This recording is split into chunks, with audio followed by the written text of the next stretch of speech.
बिस्मिल्लाहिर्रहमानिर्रहीम। अस्सलामुअलैकुम dear students, welcome to speeder learning management system.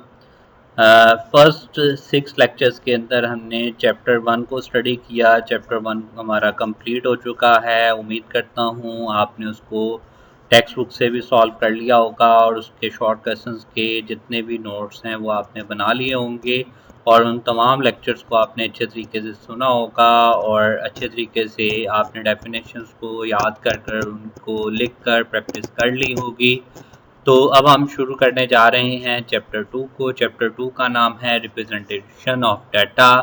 तो जैसे कि हमने पहले लेक्चर्स के अंदर पढ़ा था, हमने पढ़ा जी कि स्टैटिस्टिक्स की हमारे पास 2 ब्रांचेस होती हैं, डिस्क्रिप्टिव स्टैटिस्टिक्स और इन्फ्रेंशियल स्टैटिस्टिक्स। तो डिस्क्रिप्टिव स्टैटिस्टिक्स के अंदर हमने पढ़ा कि हम डाटा को कलेक्ट करते हैं, डाटा को प्रेजेंट करते हैं, समराइज करते हैं। तो रिप्रेजेंटेशन ऑफ डाटा जो है वो हम डिस्क्रिप्टिव स्टैटिस्टिक्स का टॉपिक पढ़ने जा रहे हैं। तो इसमें सबसे पहले कॉन्सेप्ट्स को हम पढ़ेंगे, हम इसका इंट्रोडक्शन देखेंगे और इस इंट्रोडक्शन के बाद हम क्लासिफिकेशन का जो फर्स्ट कॉन्सेप्ट है इसका उसको पढ़ें। यहाँ पर हमारे पास देखें तो बहुत से साइंटिफिक एक्सपेरिमेंट्स हैं जिनमें हम कुछ मखसूस क्वेश्चंस के लिए उनके आंसर्स को अटेम्प्ट करते हैं। तो यहाँ पर हमें, जैसे कि हम पहले चैप्टर में पढ़ चुके हैं, हम देख चुके हैं कि डाटा को कलेक्ट किस तरह करना है। तो यहाँ इस चैप्टर के अंदर हम देखेंगे कि हमने डाटा को कलेक्ट करने के बाद हमने उसको समराइज़ किस तरह से करना है, हमने उसको ऑर्गेनाइज किस तरह से करना है ताकि उस डाटा से हमें मज़ीद इंफॉर्मेशन मिले और हम अपने मज़ीद एनालिसिस उस पर करके अपने काम को बेहतर कर सकें। तो इस चीज़ के लिए हम पढ़ते हैं representation of data. Representation of data में को हम यहाँ पर कितनी तरह से देखेंगे, 2 तरह से देखेंगे, थ्रू ग्राफ्स एंड चार्ट्स और थ्रू टेबल्स। हम इसको जो है वो यहाँ पर देखेंगे कि कैसे डाटा को कन्वर्ट किया जाता है या डाटा को कैसे बयान किया जाता है। तो सबसे पहले है क्लासिफिकेशन। तो जैसे कि यहाँ पर इसकी डेफिनेशन लिखी है, मैं पढ़ देता हूँ। The term classification is the process of arranging observations in different classes और categories according to some common characteristics. ठीक है जी। तो के डाटा के अंदर अगर हमारे पास एक जैसी कैरेक्टरिस्टिक्स हों तो हम उन एक जैसी कैरेक्टरिस्टिक्स की बुनियाद पर डाटा के उन सेगमेंट्स को जो है वो डिवाइड कर देते हैं डिफरेंट क्लासेस के अंदर और अरेंज कर देते हैं उन क्लासेस को according to ascending descending order या अल्फ़ाबेटिकली, जिस तरह से भी हम डाटा को की नेचर पे डिपेंड करता है। और डाटा में भी क्लासिफाइड बाय 1 और मोर कैरेक्टरिस्टिक्स एट अ टाइम। तो डाटा को हम क्लासिफाई कर सकते हैं एक से ज़्यादा कैरेक्टरिस्टिक्स की बुनियाद पर एक वक्त में। जैसे कि हम क्लासिफिकेशन करते हैं तो क्लासिफिकेशन के लिए हम जो नेक्स्ट मज़ीद के हम बेसिस कौन कौन सी जो है वो अडॉप्ट करते हैं। सबसे पहली बेस है जी क्वालिटेटिव, क्वांटिटेटिव, नेक्स्ट है, फिर उसके बाद नेक्स्ट है जी ज्योग्राफिकल, देन क्रोनोलॉजिकल और टेम्परल। तो आप लोग जानते हैं क्वालिटेटिव और क्वांटिटेटिव के बारे में।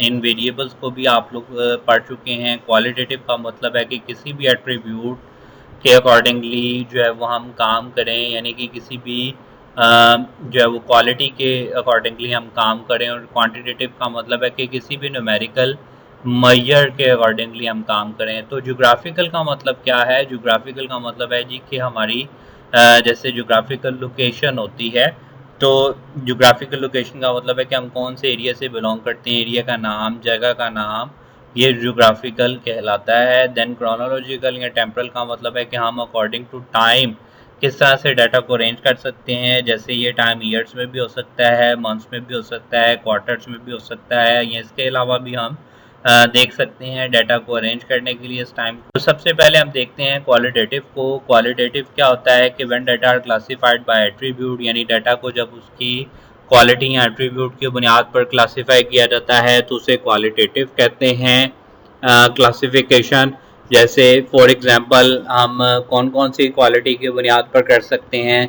सबसे पहले है जी सेक्स है, सेक्स मीन्स के मेल फीमेल, रिलीजन है यानी कि कौन से मज़हब से ताल्लुक़ रखता है, रिलीजन से हम उसको क्लासीफाई कर सकते हैं, मैरिटल स्टेटस यानी कि मैरिड और अनमैरिड और या सिंगल, तो इस तरह से हम उसको जो है वो अकॉर्डिंग टू क्वालिटी जो है वो डाटा को हम क्लासिफाइड कर सकते हैं। देन उसके बाद क्वांटिटेटिव में अगर हम देखें तो when data are classified by quantitative characteristics के, जब डाटा को क्लासिफाई करें हम क्वांटिटेटिव कैरेक्टरिस्टिक्स की बुनियाद पर, तो उन्हें हम क्या कहते हैं, उस क्लासिफिकेशन को हम क्वांटिटेटिव क्लासिफिकेशन कहते हैं और वो डाटा क्वांटिटेटिव डाटा होता है। इसकी एग्जांपल्स हैं हाइट है, वेट है, इनकम है, इस ये तमाम इसके एग्जांपल्स हैं। इसी तरह से ज्योग्राफिकल का मतलब क्या है कि when data are classified by geographical regions और लोकेशंस, यानी जब हम उस डाटा को ज्योग्राफिकल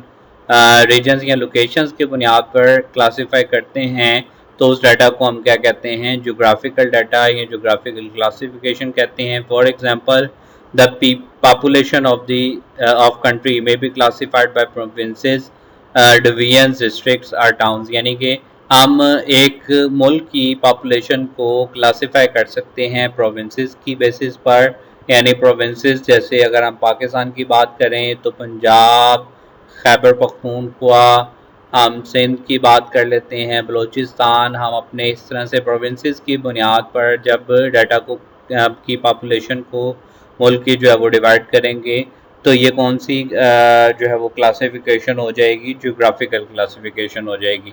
इसी तरह से क्रोनोलॉजिकल या टेम्परल डाटा है when data are arranged by their time of occurrence, यानी जब डाटा को हम अरेंज करते हैं उनके टाइम ऑफ अकरेंस के साथ के कब उस वो डाटा या वो काम हमारे पास आया था, तो उसे क्रोनोलॉजिकल या टेम्परल डाटा कहते हैं। An arrangement of data by their time of occurrence is called a time series, और ऐसे डाटा को जो कि अरेंज किया जाए according to time of occurrence उसे हम टाइम सीरीज कहते हैं। फॉर एग्जांपल हमारे पास जो टाइम है वो कौन कौन से हो सकते हैं, मैंने पहले भी बताया है, ईयर्स, क्वार्टर, मंथ्स या वीक्स, कोई भी टाइम हम जो है वो अडॉप्ट कर सकते हैं।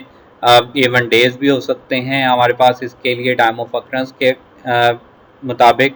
तो नेक्स्ट हम कि क्लासिफिकेशन होती कितने तरह की है, हमारे पास जो है वो क्लासिफिकेशन 1 वे क्लासिफिकेशन है, 2 वे क्लासिफिकेशन है, 3 वे क्लासिफिकेशन और मैनी वे क्लासिफिकेशन है। अब ये 1 वे क्लासिफिकेशन क्या है, 1 वे क्लासिफिकेशन से मतलब है, हम इसकी ज़रा डेफिनेट हैं कि 1 वे क्लासिफिकेशन का मतलब है कि when data are classified according to 1 characteristics it is called 1 way classification, कि जब डाटा को क्लासिफाई किया जाता है एक कैरेक्टरिस्टिक्स की बुनियाद पर तो उसे हम 1 वे क्लासिफिकेशन कहते हैं। जैसे मिसाल के तौर पर पॉपुलेशन ऑफ अ कंट्री में बी क्लासिफाइड बाय रिलीजन, यानी सिर्फ एक ही हम जो है वो यहाँ पर क्वालिटी ले रहे हैं, तो ये कौन सी क्लासिफिकेशन हो जाएगी, ये हो जाएगी 1 वे क्लासिफिकेशन।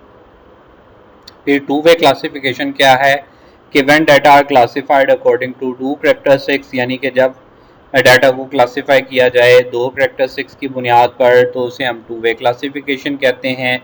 जैसे मिसाल के तौर पर population of a country is classified by the religion and geographical location, यानी हम एक कंट्री की पॉपुलेशन को रिलीजन वाइज और साथ में ज्योग्राफिकल लोकेशन वाइज जो है वो हम क्लासिफाई कर दें। जैसे कि हम कह देते हैं जी कि प्रोविंसेस के अकॉर्डिंगली हमने पॉपुलेशन को डिवाइड किया। प्रोविंसेस में हम बात कर लेते हैं पंजाब में मुस्लिम्स कितने हैं, क्रिश्चियंस कितने हैं, हिंदूज़ कितने हैं या दूसरे मज़ाहिब के कितने लोग मौजूद हैं। इसी तरह से हम खैबर पख्तूनख्वा में कह देते हैं जी कि हमारे पास जो है वो मुस्लिम, क्रिश्चियंस, हिंदूज़ ये कितने लोग मौजूद हैं। हम इसी तरह से अपने चारों प्रोविंसेस जो पाकिस्तान के हैं उनमें हम देख लेते हैं कि किस तरह से, या सिटीज़ के अंदर देख लेते हैं कि किस तरह से कितने कितने जो लोग मौजूद हैं डिफरेंट रिलीजन्स के। तो ये जो क्लासिफिकेशन होगी ये हमारे पास क्या होगी, 2 वे क्लासिफिकेशन। हम बात कर लेते हैं 3 वे क्लासिफिकेशन की। तो 3 वे क्लासिफिकेशन में हम जब डाटा को क्लासिफाई करते हैं तो उसमें हम तीन करेक्टरिस्टिक्स को एट अ टाइम डील कर रहे होते हैं। तो जैसे for example the population of the world may be classified by religion, literacy and sex, यानी हम देख लेते हैं कि एक मुल्क की जो पॉपुलेशन है या दुनिया की जो पॉपुलेशन है उसमें मज़हब कितने हैं, कितने मज़हब के कितने लोग मौजूद हैं, उनमें कितने लोग पढ़े लिखे हैं, कितने लोग पढ़े लिखे नहीं हैं, कितने मेल हैं, कितने फीमेल हैं। तो ये जो क्लासिफिकेशन होगी इसे हम क्या कहेंगे, 3 वे क्लासिफिकेशन। इसी तरह से मैनी वे क्लासिफिकेशन है कि जब हम 3 से भी ज़्यादा करेक्टरिस्टिक्स की बेसिस पे हम डाटा को क्लासीफाई करें तो वो क्या हो जाएगी, वो मैनी वे क्लासिफिकेशन हो जाएगी। जैसे population of world may be classified by religion, literacy, sex, geographical locations and according to time, यानी हम इसमें जो है वो एक से ज़्यादा करेक्टरिस्टिक्स को इन्वॉल्व कर के हम क्लासिफिकेशन कर सकते हैं। तो जो क्लासिफिकेशन जो है वो 3 से ज़्यादा करेक्टरिस्टिक्स पे चली जाएगी, वो हमारे पास क्या होगी, वो मैनी वे क्लासिफिकेशन होगी। नेक्स्ट देखते हैं क्लासिफिकेशन जो है वो क्वालिटेटिव डाटा के अकॉर्डिंगली जो है वो, अगर हम क्लासिफिकेशन को देखें तो इसमें हम जो है वो डिवीजन्स करते हैं। कुछ 2-फोल्ड डिवीजन्स हैं, 3-फोल्ड डिवीजन है और मैनीफोल्ड। ये 2-फोल्ड डिवीजन क्या है कि इन क्लासिफाइंग क्वालिटेटिव डाटा वी में डिवाइड करेक्टरिस्टिक्स इनटू 2 सब क्लासेस, यानी कि अगर हम एक करेक्टरिस्टिक्स को 2 सब क्लासेस में डिवाइड कर दें क्लासिफिकेशन करते हुए, तो उस जो है वो क्लास डिवीजन को हम क्या कहेंगे, उस डिवीजन को हम कहेंगे 2-फोल्ड डिवीजन या डिक्टोमी। तो मिसाल के तौर पर कि we are studying the literacy of population, हम पॉपुलेशन में देखना चाह रहे हैं कि कितने लोग पढ़े लिखे हैं। तो जब हम पढ़े लिखे लोगों को या पॉपुलेशन में को जब हम स्टडी करेंगे और उसमें से पढ़े लिखे लोगों को अलग करेंगे तो ऑलरेडी हमें एक दूसरी जो करेक्टरिस्टिक है वो भी यहाँ पर मिल जाएगी और वो होगी इलिटरेट, यानी कि ये लोग तो पढ़े लिखे हैं तो बाकी जो बचेंगे वो अल्टीमेटली क्या होंगे, इलिटरेट होंगे, यानी वो ऐसे लोग होंगे जो पढ़े लिखे नहीं हैं।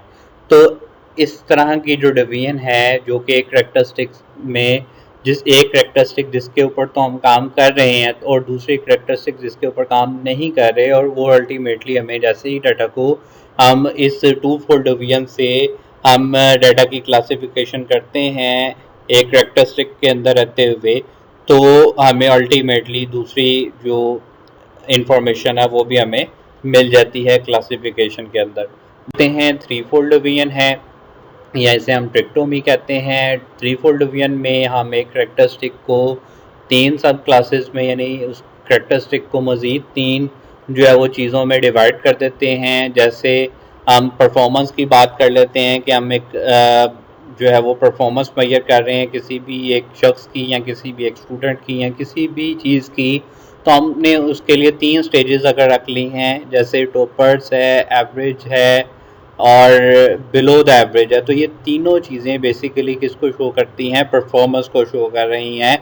तो ये परफॉर्मेंस की 3 डिवीजन्स हमने की। तो इस तरह से जब हम क्लासिफिकेशन में किसी एक करेक्टरिस्टिक्स की 3 डिवीजन्स करते हैं तो वो कौन सी डिवीजन्स कहलाती हैं, 3-फोल्ड डिवीजन्स या ट्रिक्टोमी कहलाती हैं। मैनीफोल्ड डिवीजन में हम एक करेक्टरिस्टिक को एक से ज़्यादा जो है वो सब क्लासेस में जो है वो डिवाइड कर सकते हैं। जैसे हम अगर बात कर लें रिलीजन की, तो रिलीजन में मुस्लिम्स हैं, हिंदूज़ हैं, क्रिश्चियंस हैं, बुद्धिज़्म है और बहुत से दूसरे मज़ाहिब के लोग मौजूद हैं। अगर हम इस तरह से डाटा की क्लासिफिकेशन की किसी भी पॉपुलेशन की क्लासिफिकेशन कर लें कंट्री की, तो वो कौन सी डिवीजन हो जाएगी, हमारे पास मैनीफोल्ड डिवीजन हो जाएगी।